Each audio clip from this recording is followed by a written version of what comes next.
Hallelujah. ಎಲ್ಲರಿಗೂ ಕೂಡ ಶುಭ ಮುಂಜಾನೆ.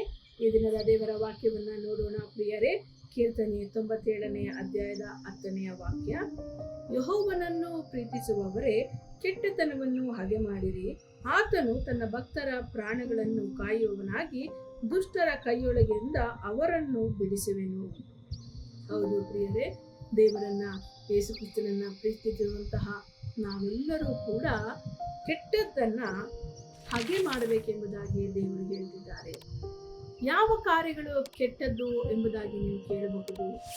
ದೇವರ ದೃಷ್ಟಿಯಲ್ಲಿ ಯಾವುದು ಒಳ್ಳೆಯದಲ್ಲವೋ, ಯಾವುದು ಕೆಟ್ಟದ್ದಾಗಿದೆಯೋ ಅದು ಕೆಟ್ಟದ್ದಾಗಿರುವಂಥದ್ದಾಗಿದೆ.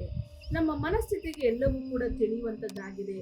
ಆದುದರಿಂದ ಯಾವುದು ಕೆಟ್ಟದ್ದು ಎಂಬುದಾಗಿ ನಮಗೆ ತಿಳಿಯುತ್ತದೆ. ಆ ಕೆಲಸವನ್ನ ಮಾಡದೇ ಇರುವಾಗ ದೇವರು ತನ್ನ ಭಕ್ತರ ಪ್ರಾಣಗಳನ್ನ ಕಾಯುವವನಾಗಿ ದುಷ್ಟರ ಕೈಯಿಂದ ಬಿಡಿಸುವಾತನಾಗಿದ್ದಾನೆ.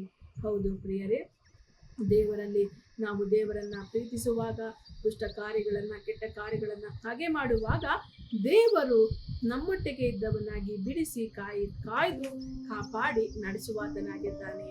ಈ ಪ್ರಾರ್ಥನೆ ಮಾಡೋಣ. ಸ್ತೋತ್ರ ಕರ್ತನೆ, ಪರಿಶುದ್ಧನಾದಂತಹ ದೇವರೇ, ಈ ದಿನಕ್ಕಾಗಿ ನಿಮಗೆ ಸ್ತೋತ್ರ ಅಪ್ಪ. ಈ ದಿನದಲ್ಲಿ ಕೆಟ್ಟ ಕಾರ್ಯಗಳನ್ನ ಹಾಗೆ ಮಾಡಿ ನಿಮ್ಮನ್ನು ಇನ್ನೂ ಹೆಚ್ಚಿನದಾಗಿ ಪ್ರೀತಿಸಿ ನಿಮ್ಮ ಮಾರ್ಗಗಳಲ್ಲಿ ನಡೆಯುವ ಹಾಗೆ ಅಪ್ಪ ನಮ್ಮನ್ನ ನೀವು ಕಾದು ಕಾಪಾಡಿ ಕರ್ತನೆ, ವಿಶೇಷವಾಗಿ ದುಷ್ಟರ ಕೈಯಿಂದ ರಕ್ಷಿಸಿ ಅಪ್ಪ ನಮ್ಮನ್ನ ಕಾಪಾಡಬೇಕಾಗಿ ಯೇಸು ಕ್ರಿಸ್ತನ ನಾಮದಲ್ಲಿ ಪ್ರಾರ್ಥಿಸಿ ಬೇಡಿ ನಂಬಿದ್ದೇನೆ ಕರ್ತನೆ. ಆಮೆನ್.